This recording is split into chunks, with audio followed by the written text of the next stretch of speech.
that win the Super Bowl. There's a lot of white people on these teams as well. But we take up the majority. And yet we are the minority. We are the majority. Yeah. But we're the minority. So how, I'm asking you, all the agents, all the managers, all the lawyers in Hollywood, all the heads of all of the studios, don't keep attacking Jewish people because they got their shit together, man. Pause right there. This is conflation conversation. Conflation conversation. Conflation conversation? Yes, because you're conflating two disconnected issues. Meaning, at one point in time, he was talking about the black culture and the black community. Then he switched and began to talk about executives, accountants, people in the Hollywood world in which he lives. And they do not represent the overall black community. And so what he is saying is that some people in his Hollywood world, they tend to hate on certain members of the Jewish community.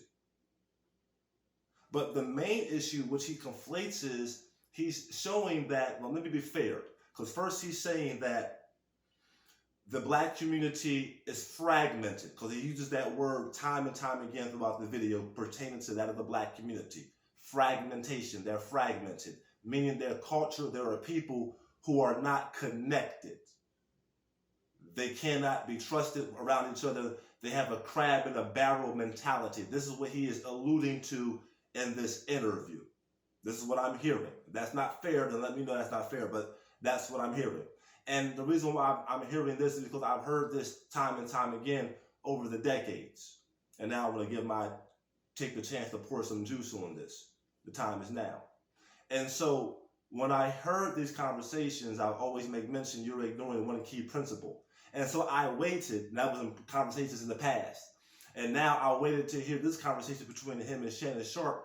I wanted to see if he was going to interject the concept to balance the conversation. He did not. He continued with the conflation, with the conflating of the issues. How, I'm asking you, all the agents, all the managers, all the lawyers in Hollywood, all the heads of all of the studios, don't keep attacking Jewish people because they got their shit together, man.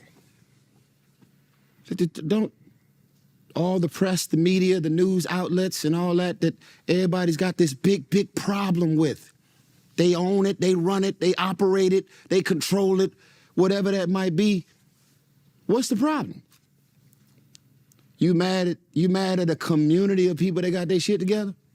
You had your shit together on the football field. That's why y'all won. A team that's ununified, they're not going ball out. We get that. That's not the issue here, though. That's not the issue here. That's the surface level issue. That's not the primary issue. Because what he's alluding to is the black on black dysfunctionality, the black on black crime, on one hand of the conversation. But then on the other hand, he openly admits that this conversation was actually pertaining to the people in the Hollywood world, the executives, the business people in that sector. Now, that argument on the other side being that the dysfunctionality, black on black crime, the high decadence within the black community, all that's still on the table because that's been a conversation for some decades also. When in comparison to the Jewish community, understand? When they compare the Jewish community to the black community, as he is doing here, as it has been done before in the past, they always say, well, the black community, the Jewish community, they're good, they got themselves together, they're unified, they're not dissected, is what they say. And this kind of echoes what Tyrese is saying. He's saying to the point where don't hate on them, don't hate on them. I'm just trying to outline all the comments, all of the sentiments. Am I being fair with that? Before I pour this juice, before I go all in. Before I go all in, I want to make sure I'm very clear with all of the points. I'm going to be very fair. The days y'all didn't have y'all shit together, you lost. You never won one single game by your team. You might have ran the most yards. You might have gotten the most touchdowns. You might have took over all the highlight reels. But you were still on that football team with your whole squad. Would you agree? I'd agree. Okay, so guess what? Go out there and try and fly solo all you want. You ain't gonna get shit. So why get mad at them for having their shit together? Pause. Now, are you talking about the black community? Let them go fly solo? Or are you talking about the executives in the Hollywood world? See, that's the conflation conversation. You follow me? That's why we leave both of them on the table. At them for having their shit together. How do we convince our community to stop this sniping? Because someone might have more than you, that doesn't necessarily mean they think they're better than you. And so even Shannon chimes in and talks about sniping, black on black sniping, referring to black people trying to tear other black people down. So in the conflation conversation, Shay Shay, he took it as the left side of the conversation, the black culture. That's what I kind of lean towards myself. Good, because that minority in the Hollywood world, generally speaking, they don't represent the overall black community. So we go right back to the conversation of the fragmentation pertaining to what? The overall black community. Good, I'm glad we confirmed that now. Now we can go.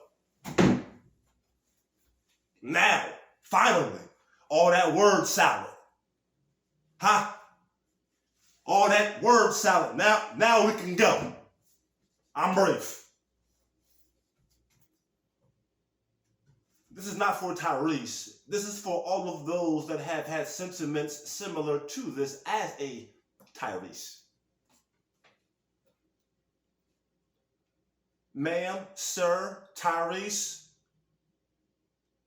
in the conflation of these two communities of people, there is something which you ignored, something which you left out of conversation.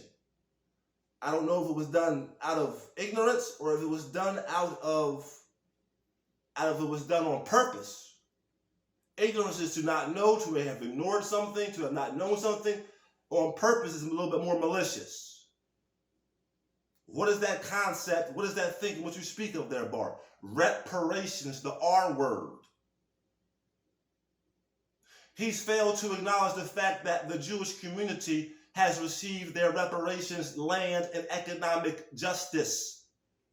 That America, since 1948, has paid Israel to the tune of over $150 billion. That the nation of Germany has given an official policy, paid out over $80 billion. And the checks keep rolling in. So we're talking about or making a comparison between a people who have received their reparations, who have been repaired, versus a people who have not received their reparations and they have been unrepaired, or shall we say snared.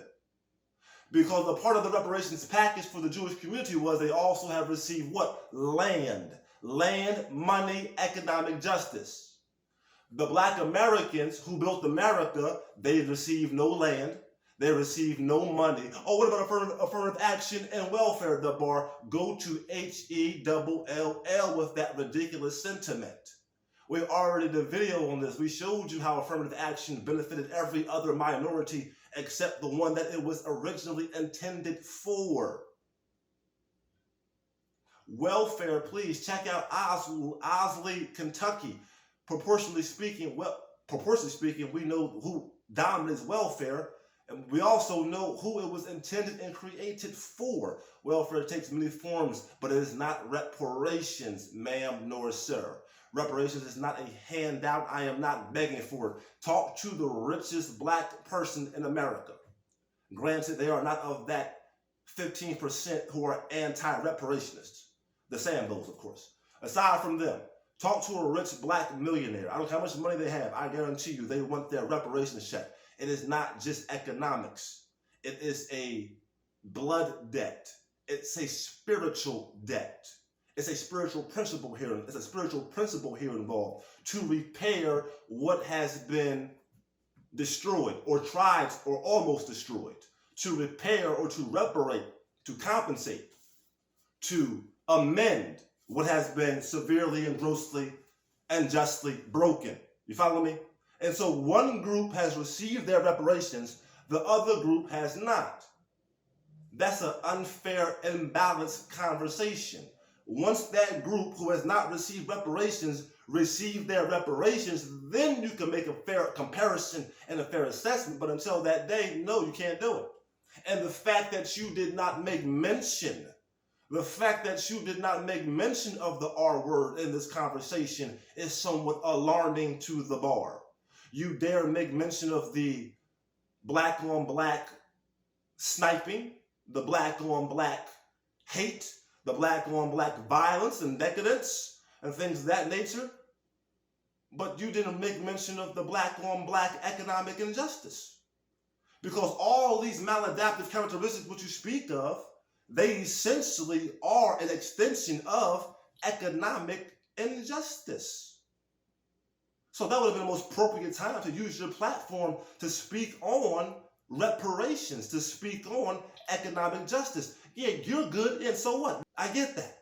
We're good over here too. We're not begging for nothing. But at the same time, don't conflate the issues. Don't conflate the highly weird people with the general consensus of Black Americans, and don't conflate a repaired people who received their reparations with the people who have not. And not only have they not received their reparations after being, after releasing themselves from the plantation, they was hunted for over the last 100 years economically and physically during Reconstruction. So you got one repaired people versus an unrepaired and snared people. And you're here in modern day time trying to make a fair comparison between the two. I'm here to tell you it can't be done. Can't be done. Gotta go away from that one. Understand? Until this group has been repaired, can't make that conversation no more. I'm the bar. I set that standard now. So I'm the until they come for me. Let me stop playing around. But you can't compare the two. Understand? Jealousy ain't gonna go away anytime soon. Well, then how do we win, Tyrese? Well, we win by doing interviews like this to point out the obvious. And I agree. Conversation changes vibration. Conversation changes mentation. But you can see how they sidestep this conversation to how Black people, Black Americans are somehow crabs in the barrel. But here's my next comment. I'll be done with this fast. So I'll rest of the comments. And they say, oh, Latinos and Latin folk, we're unified here in America. I know. Notice what you said. Here in America. See that? If you were so unified, then why were you not unified back in Latin America? Understand? You had to come to America to get unified. No, make it make sense to me. It makes no sense. America gives and papers up people. They papered up Israel. They papered up South Korea. They've papered up migrants and immigrants, not just immigrants, illegal immigrants. They papered them up. So, of course, in this papering up of myself, I can be more unified. I got paper. She got paper. We all got paper. But if he lacks paper and he lacks paper and she got a little bit of paper and he got a little bit of paper, then we're all in this paperized system where they have systematically deprived one group of people of paper through denial of reparations. See how that becomes a whole scarcity mind state? See, this is the problem with these type of conversations without putting them in the proper context. So now you're looking at one group of people like, oh, what's wrong with you? And you're looking at another group of people and you're saying, oh, praises to you.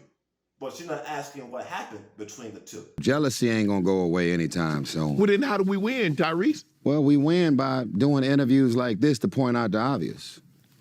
Because you don't know what you don't know. You don't know that you've lost way too much sleep over somebody else's dream. The words out in the wordplay. No worries, no doubt. That's the juice for the day.